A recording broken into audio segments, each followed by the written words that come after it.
Welcome to Jeff and the Rabbi. Interesting topic today, topic of gun control. What does the Torah say about gun control? So I've been doing some thinking about it and some research. Those are real? Those are real. I thought we were in the Mattel toy store here. This is real. This is real. Oh my gosh. Hey, when we do a show, we do a show here. We brought in some props, but these are real. Man, And my friend Ken brought these in from home. These are nice. These things work. Wow. So here's the story. So I'm sitting here thinking about gun control, and I think I understand the argument. Horrible situations happen, like what happened, a month or so ago in Connecticut, where a kid goes into a school, shoots and kills 20 kids. It's horrible. It's a horrible situation, but he kills them with a gun. So, obviously there's a problem. And like most times when these things happen, our government decides they got to react in the U.S., and this is what we do. So we got to ban certain kinds of guns, certain kinds of bullets, certain kinds of situations where people have guns. So I got to thinking, I've got this friend, and because I understand the argument. And I've got this friend, and let me just put it this way, he's fat as a house. I got a friend who's fat as a house. And the problem with him, I don't know, is that politically correct? Can I say that, or should I say horizontally challenged? I don't know, because now that I'm on this side of the argument. I don't know. All the houses are... That's true. You're right. I might offend Why people. Why do you want to play dump right. on houses? I don't want to offend homeowners. Gosh, but so this guy's fat. But listen, here's the problem. Every day when he drives to work, he has to pass 2 McDonald's restaurants on his way to work. So it's not his fault. Now he goes in, it's not just that there's a McDonald's. Like when you and I grew up, there's a McDonald's, you had to go in. You had to get in line. I'm sure you don't remember this, but when I grew up, you had to go in, you had to get in line. It was kind of a hard process to do to get that Big Mac. Now, there's not only one drive-through, which he doesn't even have to get out of his car because he's fat and he doesn't want to get out of his car. But now, I saw one the other day that has 2 drive-throughs. So if one line is full, you go in the other line, you just give them the money, you drive up, they hand you your Big Mac and you drive off. It's that easy. So I'm saying to myself, there's a lot of people dying now because of this, having heart attacks, eating a lot of Big Macs. And my friend, it's not really his fault. If he didn't have to drive past these McDonald's the whole time and go in easy with the drive-through, he wouldn't be fat. So what I'm thinking, and this is what I'm going to do for him, can be sponsor a bill. We can put his name on it. Is that maybe what there should be is, okay, you can have McDonald's. I'm not ready with my new progressive way of thinking. I'm not ready to get rid of McDonald's yet. So what I think we should do, first, limit to 1 drive-through.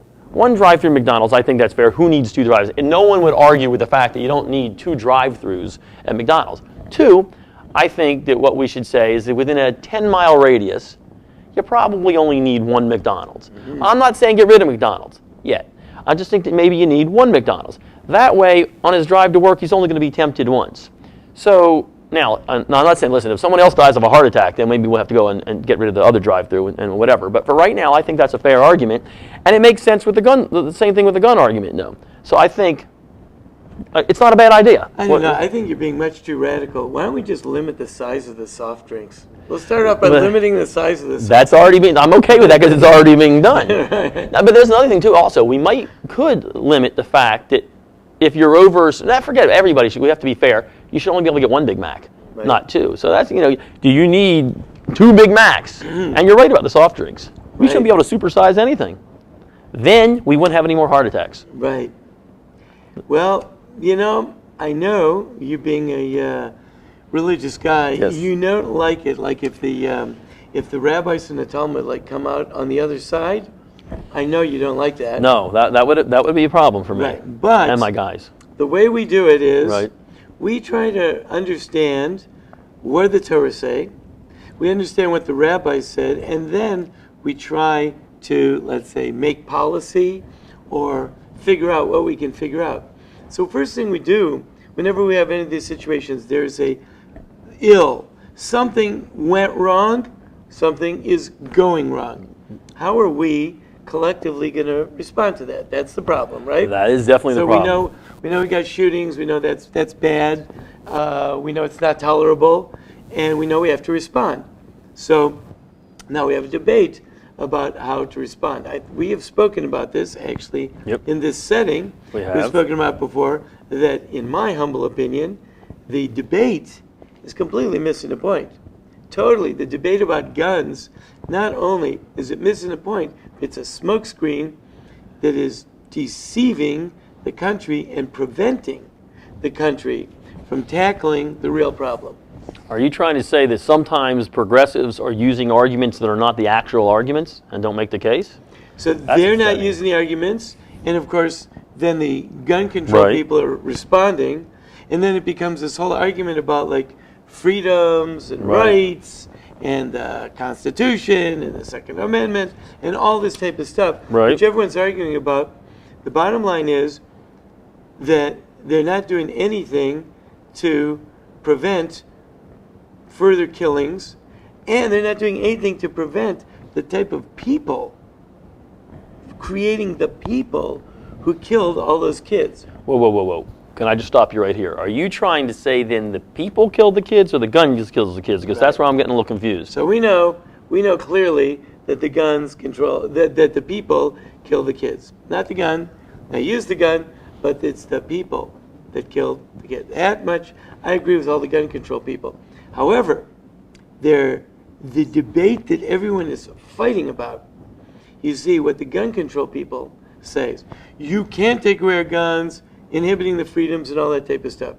With the gun control, with the anti-gun control people, the people that want to hold guns, the NRA, what they should be saying is, you're not preventing the kids from being killed.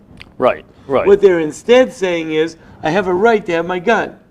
And there's a whole big fight about, do you have the right to have your gun, and can you inhibit? And all these guys are thinking, and every one of these gun control guys, one of the NRA guys, every one of these rifle associations and all that, they want to hold on to these because they're positive that in the next 10 minutes, the federal government, led by Barack Obama in a SWAT outfit, is going to come through the door and line them all up and take away their guns and then send them off to a concentration camp somewhere. Yeah. And they're gonna hunker down and they're gonna hold them off till the last clip is done, and they're gonna fight them out. And the whole thing's, it's bizarre. The whole argument's bizarre. If the NRA would say, we believe that you are not helping children to avoid massacres like happened in Newtown. Right. If they would talk about that, if they would talk about how they expect to get people healthy, how they expect to prevent people from becoming murderers, the real question is, why does this society have in it people who have an idea that they would like to purchase a gun and kill children? But again, I don't think that part of the argument is being allowed into the discussion right now. I don't think that's that part. There are people who are saying this, but that's not being covered. I don't hear the NRA responding either. The NRA is not responding and to direct the debate to what I believe is the real issue. I am not happy if they would take away every single gun. So now there is no ability for children to be massacred in schools because they took away all the guns. But there are still people that if they could get hold of a gun would go and massacre people. I don't think that's a very healthy society.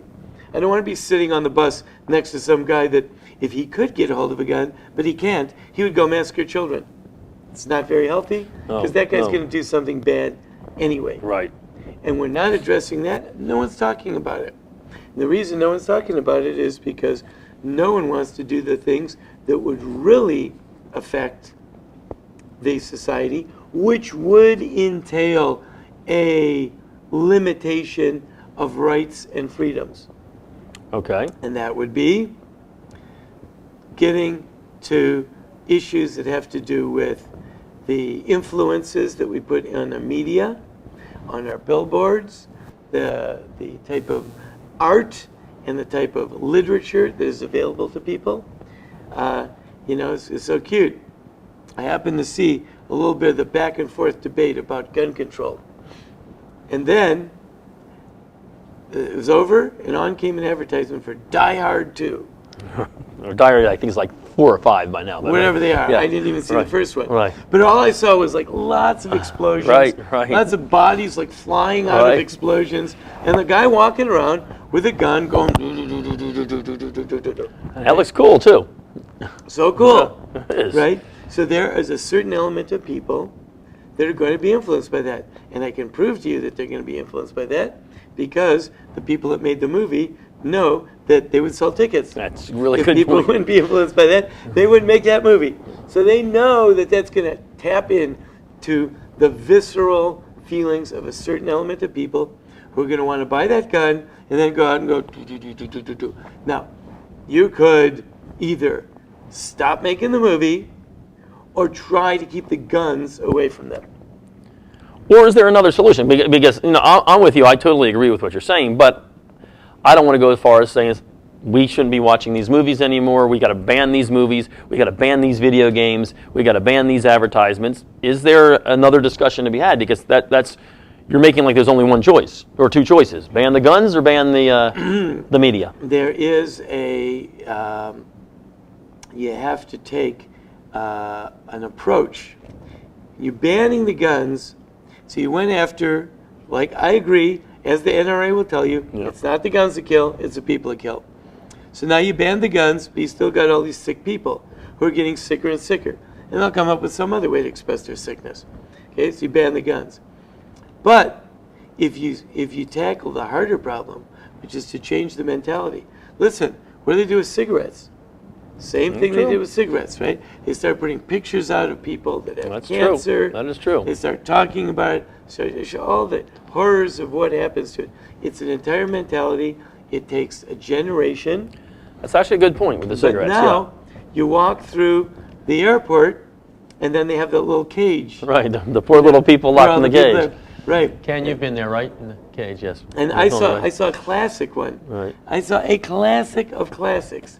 Every time you walk by, you look at the people in the cage, and they look so pitiful. Right.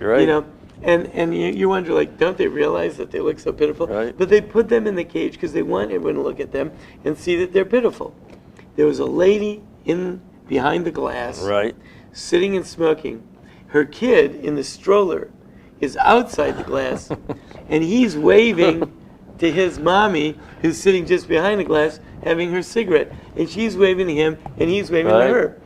And it looks sort of like visiting day at the penitentiary. Right. Like they let the kid. It's just bizarre. The whole picture is bizarre. But that's why they do it. They want that. It's a whole mentality that has to be created. It takes place over a long period of time. But I like that. I like that solution better than let's go out and ban.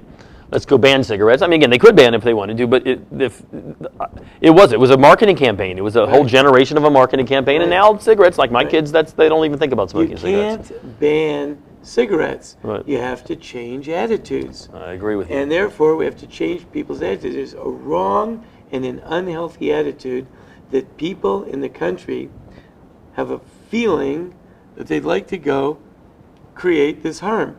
Now, usually, what happens most of the time is these people then commit suicide. So you've got another question is, why do we have a society with so many people wanting to commit suicide? Before, of course, before they commit suicide, they want to be diehard 16. Right. And they want to go around like that and then commit suicide. Well, where do they get that image? That image was created by a sick society that allows free access to all kinds of perversions, and it keeps pushing the envelope. People are getting sick, it scrambles their brains, and they're doing horrible things like this. And that makes sense, but this conversation we've just had here, honestly, I've not heard this conversation anywhere in the mainstream media, and it's not because if you had that conversation, then you have to do exactly what you just said. You can't blame the gun or the Big Mac or anything else. Or the cigarette. You got to blame society, and that's a little bit more difficult. Then we got to make real changes. There's another issue. So I say, give the Second Amendment should be enshrined. Let them have their Second Amendment. What I'm talking about is much, much more scary. You're going down to the First Amendment. That's where it gets a little bit more dangerous. That's right. I'm going after the first one. That one's a little more dangerous. Freedom of speech. Yeah. That is a dangerous thing. Sometimes, I'm sure you've of course heard the words of the president. He just talked about that. Sometimes, a society, in order to maintain its health, has to do certain things. So, in the Talmud, they tell a story of a bunch of Jews that were hiding from the Romans, and they wanted to pray. And it was Shabbos, so they wanted to congregate. So they went into a cave, went way, way, way back, deep into a cave, and they were praying in there. Someone spooked them, whether it was for real It was most likely not for real. But the word got out that the Romans are coming, that the Romans had discovered them. There was a mad stampede for the opening of the cave, for everyone to get out of the cave. In the process, a number of people were killed. Particularly, it was noticed that at the time, the people wore a certain nailed sandal, like cleats. Right. They used to have certain like nails in the bottom of their sandals. So a lot of people got killed because they got trampled With the nails. and they saw that the death toll was much, much higher because the people were wearing the nailed sandals. So the rabbis passed a law. No nailed sandals. Okay. Okay, now you say, well, is it nailed sandals that kill, or is it the people that kill? Of course, it's not the nailed sandals. However, you do see, though, that there are times when, for the common good, laws can be passed that will help people under circumstances that are almost impossible to govern. Now that I understand. I do Right. understand that. Okay, And I understand the nailed sandals Right. law there. So there is infringement. Sometimes a society has to say, like the idea, for example, of free speech. I happen to think, listen, I love freedom of speech. Freedom of speech is very dangerous. It's already been decided that you can't yell fire In a movie theater. in a theater. Right. Right? Freedom of speech does not entail yelling fire in a theater. Okay, well, we as a society, I don't think want to go down the road of curtailing freedom of speech because we don't know how to handle it. But instead, what we want to do is we want to create a climate where people will self-police themselves, and where if you do a thing like make a movie, like this Die Hard movie, where the guy's running around just do, well, if you make a movie like that, you'll be a pariah. People will look askance at you. People will look at you like they look at the people in the smoking booth at the airport. But the difference is you're not talking about impeding somebody's freedom of speech. You're talking about morality. That's a totally different. If you're doing it, then it's morality. It's not That's right. impeding freedom of speech. That's right. The reason we don't want to impede freedom of speech is because we're all afraid. Just like the guys don't want to give up their guns. Everyone's afraid. Right now it might be okay to give up your gun, but what happens if someone else takes over and they come after you? I mean, anyone could think, as a Jew, you have to wonder what would happen in the Holocaust if the Jews had been armed.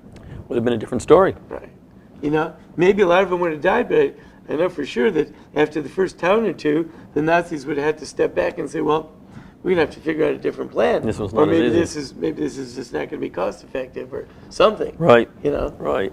So I understand the fears. I understand the fears of curtailing freedom of speech.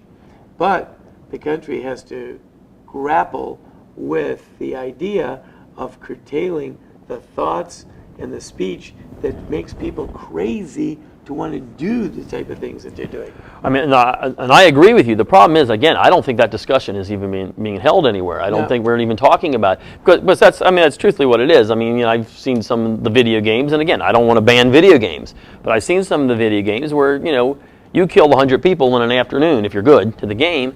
And for most people, I guess that's okay. But if you're a little bit on the edge and you have some psychological issues, killing 100 people with that machine gun is probably going to affect you in some way. I didn't see football games yesterday, but I was listening to the guy talk about. You change your Sabbath? You can watch on Sunday now, they say. Right. That's right.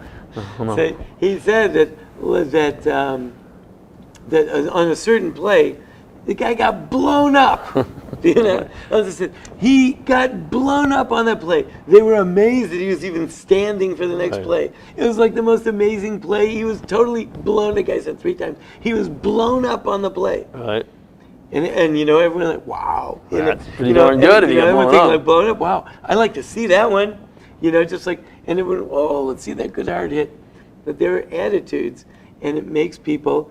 Football has become the #1 sport, not the pastoral baseball of once upon a time. People run from station to station and lots of grass, and all that. No, everyone has hard-hitting football. Yeah, makes sense. There is a different feeling, the zeitgeist. The times are different, and we have to start to combat that. So the NRA says, you can't take away the guns. What we have to do is hire people with guns and put them in the schools. Oh, okay, that's good. So then what we can do is, we've got these guys, and then the crazies with the guns won't come to the schools. Instead, they'll come to the restaurants. Oh, so we'll hire people with guns, we'll put them in the restaurants. Instead, they'll come to the post. Oh, hire people with guns, and put them in the... Instead, they'll come, I mean, come on. Like, after a while, so then these guys are just going to stand in the windows and start shooting out in the street. Well, I mean, but it does happen. I have friends, whose families still live in South Africa. As they say, they hire people to go with them, with guns everywhere they go. I mean, you don't have a choice. Sure. But short-term answer, that does sound like the right solution. Long-term, it's not. Long-term, it's not going to work out. Right. What the NRA and the gun people have to respond to say, you're missing the point. No, I agree. They aren't themselves willing to grapple with that either. I don't think it's even occurred to them. And therefore, this entire debate is totally missing the point, but it's keeping everyone very busy, getting everyone really worked up. It's selling lots of guns, getting everyone is just going crazy over this thing. And when it's all said and done, whichever way it comes out, nothing will have been accomplished. That's true. We won't be any closer to any solutions for this. And that is generally the way that public discourse works, I guess especially because as long as you don't take away my guns and violence from my television screen, don't take away, and the porn, by the way, I add porn in this, because just like they say that rape is not an act of sex, it's an act of violence. Yep. So porn isn't really about sex as much as it is about like domination, subjugation. Right. It's really all about like people demeaning other people. And it's all part of that same thing, is I find other human beings to be valueless. Right. And therefore, ultimately, my life, you know what? My life's valueless too. So I'll tell you what I'm going to do. I'm going to go get one of those big guns, and I'm going to wipe out a bunch of people, and then I'll kill myself. But you're right. The problem is you're moving this discussion from something that could be easy into something that's very, very difficult. Listen, we can ban a few guns and say you can have only 7 bullets in your gun instead of 9, or we can go tackle the whole morality of the issue of porn and the whole morality of the issue of violence in video games and violence on television and the movies. This is a little easier over here. But we have done it in this country. I said smoking. Another one is seat belts. How many people get in a car? When I was a kid, they didn't even have seat belts in the car. That's old. I used to sleep on the top of the thing when I was going on vacations, on the top of the back of the window. In our car, we had a little thing where the kids sat and my dad drove, and you put the kid right in the front seat. We did so that if you had to slam on the brakes, it'd just launch him right through. Or if you had to flap him around a little bit when you were driving. Right, we had that. He's sitting on a little perch there, just so he's perfectly aimed at the windshield in case there's an accident. Right. I mean, look how far we've come. That's Nowadays, true. people get in the car, you feel uncomfortable. Right. I mean, it's something I do when I get in the car. I put my seatbelt on. Because otherwise you don't feel comfortable. They had to change your mentality. That's a good point. Used to be that when I was a kid, they started, I remember when it came out, they started with advertisements. They were talking about, I don't want to put it on because it crinkles my dress. Right? They made fun as a lady crinkled their dress. Well, can I ask you a question? Was this in black and white or in color? Yeah, right. Right. And then they show the two cars zooming down the road, and they say, remember the day when Bob and Ted met, Bob and Carol met Ted and Alice, right? I remember, yeah. And the two cars are like zooming towards each other, and at the last moment, and everyone's, just like in the car, and they're talking, not even looking at the road, talking to each other. And then the next thing, that's changing a mentality. It's a good point. They didn't outlaw. Just now, they're making it against law not to have a seatbelt. Right. Now, after you've created a mentality that people want seatbelts, then you can make a law that it's illegal to drive without one. See, I'm okay with that. I think that's the way to go because, again, that's makes more sense. It's than saying I'm going to ban guns it makes more sense. Well, let me ask you a question though. Going back to the Talmud, what does the Talmud or the Torah speak specifically about? Obviously not gun control, but specifically about protection and gun control. It does speak. I want to add one more thing about the Talmud is that the rabbis did recognize that you can change something by going after the item rather than the people. Okay. I want to bring a great example of that. Okay. when there's Nehemiah, we spoke about him a couple of weeks ago. It says that he came into Jerusalem one Sabbath, right. and everyone's doing business. The stores are open, and they're doing business. He goes, what's going on? It's the Sabbath. So they said, we're not transgressing the Sabbath because the Torah doesn't prohibit transactions. The Torah prohibits writing. So they say, we're doing this all on credit. We're remembering, and Right. we're not writing anything down.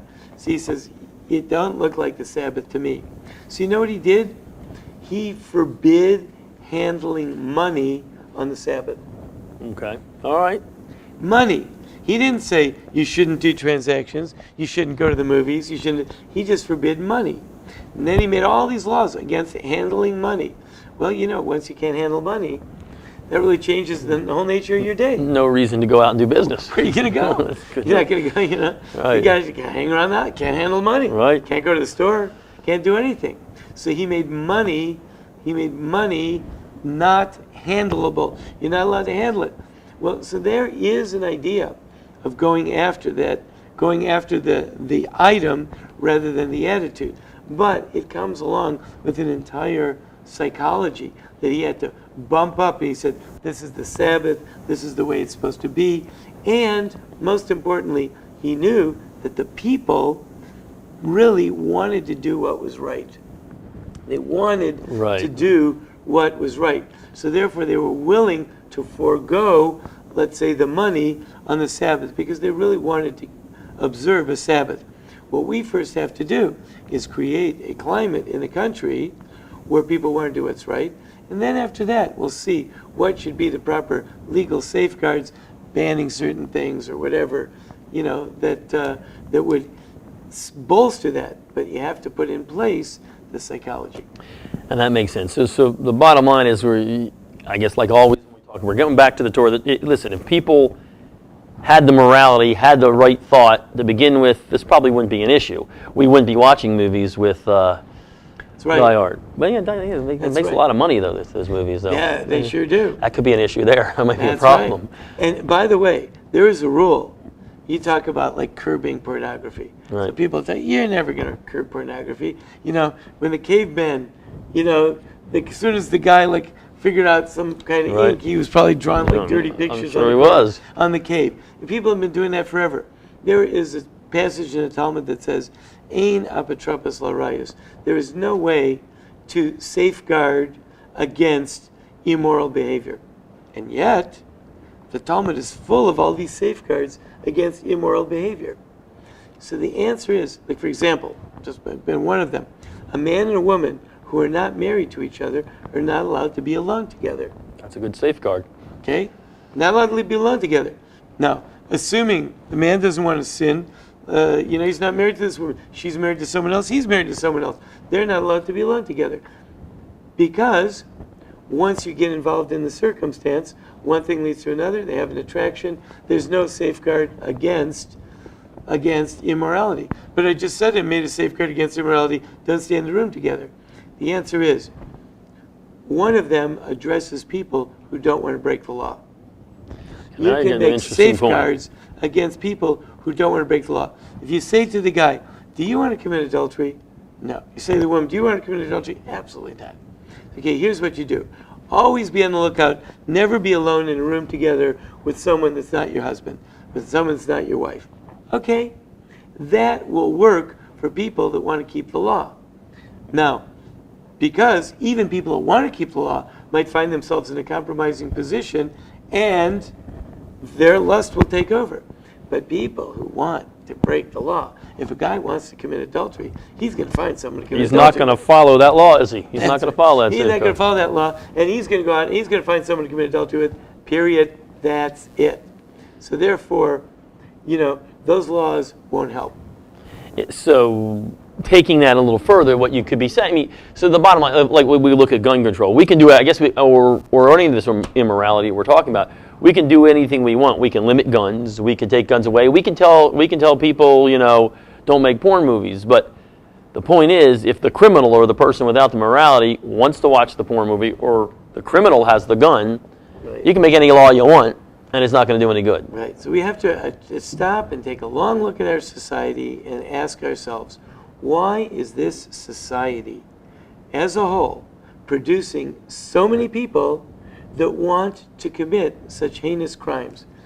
My contention, and I'll tell you the truth, if the world doesn't want to buy my contention, at least let's debate the question. See, I agree you with can't avoid my question, which is, why are we producing these type of people? Let that debate begin. My contention is because we're bombarding people with images that are driving them to this craziness. I agree with you, and I agree with you. That is the real answer, is let that debate happen. And I'm not saying that you should ban things, you should do whatever. I like your solution. But yeah, you got to have that debate, because I think that's the real question. That's right.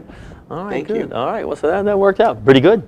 There we go. That's it. We solved the whole problem So here. first of all, start deleting all those channels from your cable package. Yeah, that could be a problem. And start filtering out all those porn sites. But not Sidekick TV. Don't filter that one out. But go ahead. Keep And going. especially filter them out for your children. Right. So that your kids don't grow up becoming inoculated to subjugation, dehumanization, and seeing life as something that's cheap. Right? And as I've said this before, when I grew up, there was all kinds of movies, war movies, cowboys and Indians, gangsters and cops and all that. The interesting thing was that in all the murder that I saw, we didn't used to see that much, by the way. Like when people got killed, they usually dropped dead. They didn't like blow up, and Right. you saw the guts all the way. Right. So it wasn't as graphic. But one thing that they always had: good guys were killing bad guys, True. or bad guys were killing good guys. So it was understood that there's got to be a good and a bad. But all of this now, this murder, is all just gratuitous violence. That's a good point. It's violence for the sake of violence, not to accomplish anything. Because the guy goes and kills a bunch of people, then he kills himself. Something to do. At least I got in the news. Goodbye. That's probably right. Interesting. I like it. Actually, I think that we probably solved more of these issues right here than they have since this whole debate began in Congress and everywhere else. I think this is pretty informative. All your senators, tell Right. them to invite me Yes, to it's a very good speak idea. in front of the Senate panels that are having hearings on gun control. I have a feeling they're not going to call you, but I guess I I don't even think the NRA is going to call no, me. I don't think anybody's calling you this one. Good show, good topic. I like Okay. it. All right, appreciate it. We'll see you next week.